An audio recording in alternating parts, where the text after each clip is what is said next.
Hello, we all need support in a lot of things and in a lot of ways, but sometimes there is support that we just do not need. And when you have a brain injury, trust me, there is support that you don't need that gets dished to you. I'm Astra. Welcome to Astra's Brain Injury. Now, as I opened and I said that we all need support, and there is some support that we just don't want or we just don't need. But yet it gets served up to us and they expect you to say, please, sir, or please, ma'am, can I have some more? No.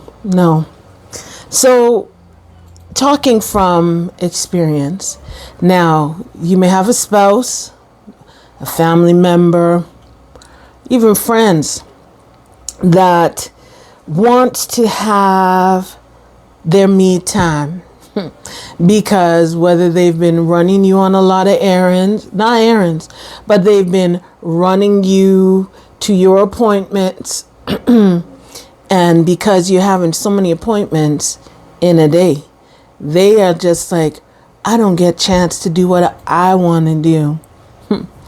Well, there are a lot of things that I feel is very wrong with that kind of statement, because when you have a brain injury, you're already traumatized.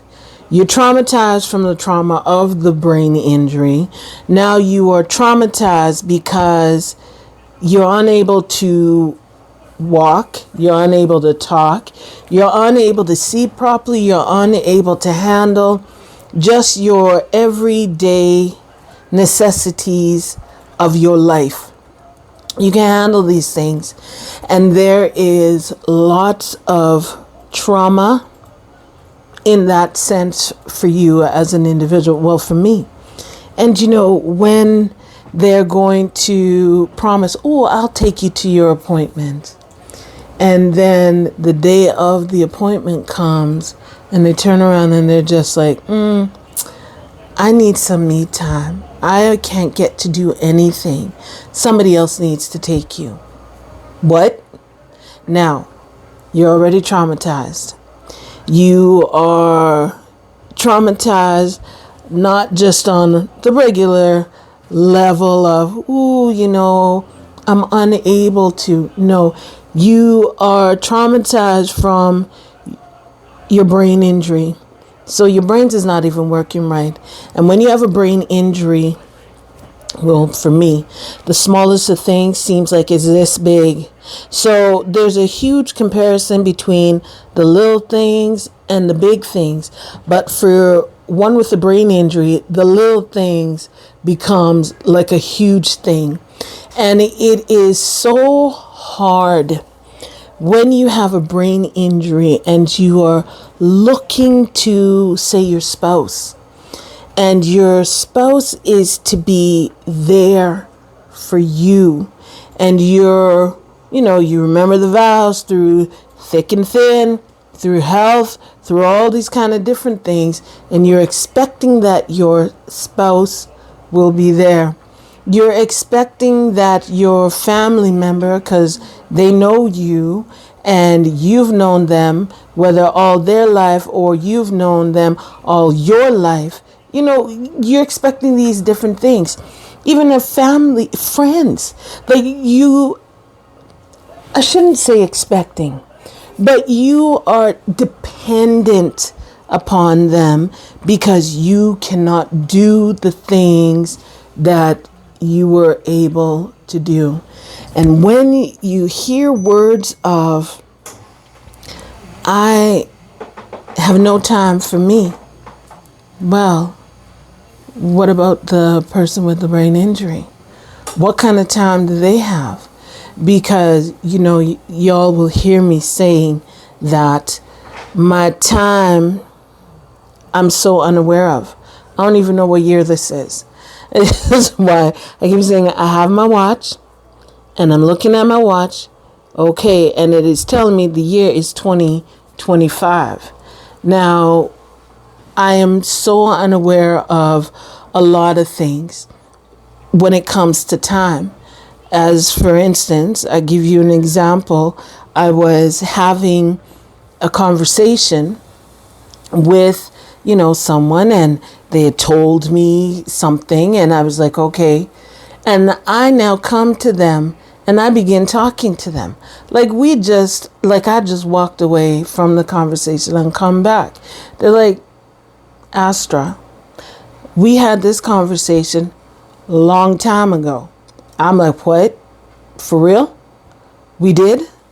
So you've got all of these different things, all of these different issues, and to have the person that you are dependent upon, I don't want to say supposed to be, but the one that you are trusting is going to be there for you no matter what. As I said, whether it be a spouse, a family member, whether it be your friend, you are hoping, then trusting that you can, put your trust in them, because if they had an incident, you're there for them, and you are there to be of a support, whether it is, ooh, can you watch my chapstick for a minute for me, please? Oh, okay, sure, I can do that for you, no problem. Can you get me some water, or can I even have a sip of your water? Something small like that. And I'm just trying to give you, some top of my head examples, but things like this. When you are one that is willing to help, and you are one that is there for others, and in their time of need, you're there to help them, and when now it is your turn, they want to bounce. Bye, Felicia, I can't handle. So you've got all of these different traumas in your life that you've got to be dealing with, called a brain injury. Because as I said, I could not do my simple tasks, something as just getting up and walking. Could not. I could not. I mean, when my youngest was young, because as I said, the accident, when we were in the accident, he was just a year and months. And so when he was little, and starting to get a little bit more sense to him, in the sense that it's not all about, oh, me, but he's like, Mommy. And, he would bring me my grandmother's cane and says, walk with this, my grandmother's like 4'11". I'm 5'8.5", y'all. So huge difference. So her cane would be like down here for me. And he would be like showing me as he's walking with the little cane to show me how to walk with the cane, as he's holding on to his back, because he's like, oh, and he would be doing this for me, So he was trying to help me as best as he could, as well as my oldest, as best as they could. And, the thing is, when you are looking to others and hoping, I keep wanting to say expecting, but it's not expecting. You're just hoping, and you're trusting that they would be there for you to be of a support. It's not easy. As I said, it's a trauma when you have a brain injury, because you are traumatized of, I'm not going to be who I once was. I'm completely different. I now have to be a different Astra. Even though there's some echoes of the Astra that used to be there and is still present now, there's a bigger part of an Astra that is now changed because of my brain injury. And so, it's not easy. It's a struggle, y'all. It is a struggle. And then the thing is, people don't understand that this, having a brain injury, the details of it, I'm trying to think of a good word. They don't understand the details of the day in and the day out struggles that you have, the traumas that you are going through, and all of the different things that falls under the umbrella of a brain injury. And so with a brain injury, and so as I was saying, with a brain injury, others do not understand. They truly do not understand because, you're able to walk, you can talk now. Yeah, you might get tripped up with your words. And even before things began to subside, they do not understand the ramifications of the brain injury that you have. And then the thing is, when small things, for me with the brain injury, small things seems like such a huge, it's on a grand scale for me. Like there is no, I cut my finger. Like for instance, I'm saying I cut my finger. I have, cuts and stuff, and I'm like, when did I get this? So my memory is shot. And so when you are, again, trusting that person is going to be there for you, it's a hard slap in the face. And then the thing is, there are times you're going to forget about it, and there's going to times where you will not, like it's going to be there. So again, a brain injury, there is a lot of different traumas, and I keep saying the words traumas because it is traumatic for the person with the brain injury, because again, you knew who you were. I knew how I was before my brain injury, and I used to crave, I would weep for who I once was because I loved that Astra. I love that Astra, she's outgoing and, the life of the party, and so to speak, because everyone's always telling me about how my laugh is so infectious. Like, I mean, I laugh now today because I can laugh now. But the thing is that I couldn't really laugh like that.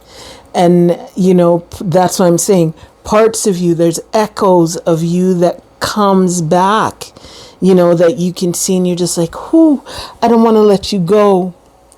I'm holding on to you tight.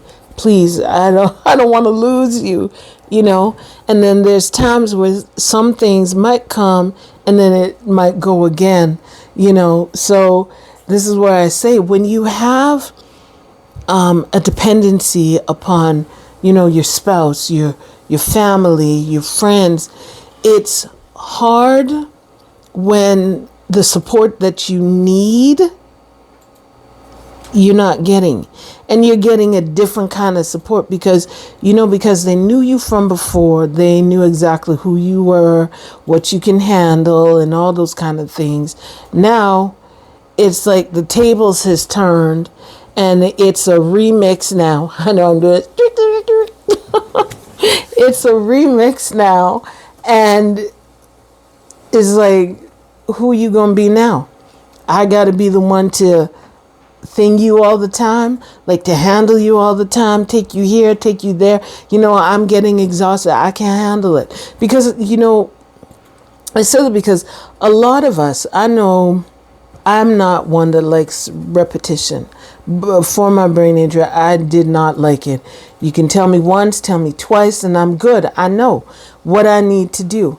But now, I am the one that is repeating myself multiple times. And I always say, and give you an example. Ooh, I need to go get me some more of this because I, like to put it on my lips. Then now 5 seconds might pass by or a minute might pass by, however length of time it might be.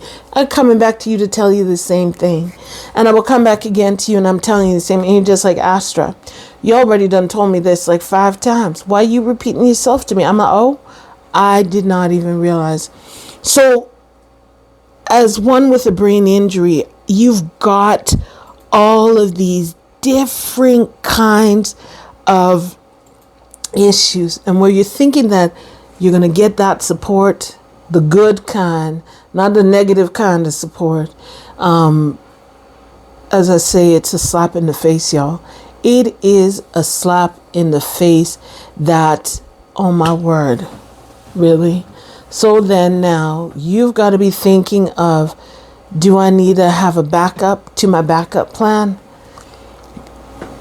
This is how my mind began to work. Because, for instance, there are times where things just pop up and it's out of our control, But when somebody's going to verbalize to you and tell you, I need me time. What? I would like to have some me time too. But I don't get no me time because, as I tell y'all, I was going to 3 to 7 appointments in a day. Every day, 5 days a week. Monday to Friday, I was hitting up these appointments. And the thing is, I felt like my life was not my own. And I don't like to be beholden to anyone like that. Unless, okay, my children, my family and all these things like that. This is something that I willingly did. That's probably the best thing to say. Something that you willingly do. And so now, all of a sudden, it's been taken out of your hands. And now you got to keep going. And so, yes, I can understand when your family and your friends or your spouse might say, I need some me time. But you know what? Think about somebody else too. Because I'm talking from, for me, myself, I would be thinking, okay, yes, I might verbalize and say, you know what, I'm tired of taking you to all these appointments, but I understand you need to go to these appointments. And so, okay, I'm going to take you. Do you think maybe that you can get someone else? We can alternate. Let's alternate, You go with one person, the next person, and so on like this, so that I don't get burned out along with you because I won't be any good to help you. You know what I mean? So if people would verbalize things like this and say these kind of things, then you're able to be like, oh, okay, and not feel bad, not feel like you are disturbing their peace, right? Because as I said, when you were an independent individual, because we all are independent, because we all can get up, we can go, we can, you take your bath, you put on your clothes, you can go out your front door and you go about your business. But now when you have a brain injury, all of that comes to a stop. As I said, I couldn't even bathe myself. I needed to be bathed. I needed to be dressed, undressed. I needed, help here, help there, help everywhere. I mean, it has changed my perspective. You become appreciative for those that has stuck by you to help you. And those that has given you non-negative support, but has given you a positive support. I'm sure y'all have heard me say that I've said to my family, I feel like I'm going to lose my mind. And my family be like, okay, lose your mind. And what are you going to do after you lose your mind? Like, you have to, not have to, because you don't have to, but it's good when you have someone that can give you that good support that you need. Like when they're going to say, okay, when you lose your mind, what are you going to do afterwards? Do you really need to lose your mind, Astro? And I'll be like, what? I was just like, what you talking about, Willis? And so, that's how things are. But again, when you get the support that you did not want, it's never good. And again, as I said, having a brain injury, it's a traumatic experience. And when you have positive support, it can help you, to do better, to feel okay. All right, I don't have to keep crying all the time. I can trust that what my family is doing, what my spouse is doing, what my friends is doing, is helpful to me so that I can get better, So that's all I have for today, y'all. But let me know, have you experienced that? Has, your spouse, your family member, your friends, they're the ones that's been the designated one to go with you to your appointments or drive you wherever you need to go? Have they turned to you to tell you, I need me time? Or they might say something else other than I need me time. They might say, whatever. I just want to have time to myself. This is too much for me. Like, have you experienced that? Let me know. And if you're the caregiver of the one with the brain injury, have you said this to them maybe? Because a lot of times we just do things, say things, and we just let it come out of our mouth. And then after you're like, oh, what did I just say? We don't think sometimes, and so it just pops out. But it's a good thing that if you are the caregiver and you turn to the person and said, you know what, I just want to have a day off, I'm just feeling a little bit overloaded, and then you can be like, oh, okay, well, who else can I ask? Who do you think I should ask? Or you talk to, the caregiver talks to someone else and says, you know what, I just need a week off so that I can just have some time to myself, just to recuperate from driving here, there, and everywhere, and then they could turn and say, oh, okay, well, I'll do it for you for the week. That's no problem. I'll take her, to her appointments or whatever. And that would be a good thing because it would help you, because I know we all get burnt out. Sometimes some of us just start and we're already done burnt out. Sometimes we've been in it for a little bit and we get burnt out, and you don't want to be burnt out. But I would say for both parties to even come and sit down and say, okay, well, if this week I take you, the following week we'll get the next one to take you, so that the burden is not so heavy, but it becomes lighter. Because if you're carrying a heavy weight and you share part of that weight with somebody else, it doesn't become as heavy for you to carry the whole thing. Just a thought. So with that, I shall take my leave. But before I go, remember to like, comment, subscribe, share, hit that notification bell. Let me know if you have experienced any of these things that I was talking about. And, if it's you, the one with the brain injury, or you, the one with the caregiver, let me know what the dynamic is. I would really love to know. And so with that, I shall take my leave now and see you in the next video. And with that, I'll say bye.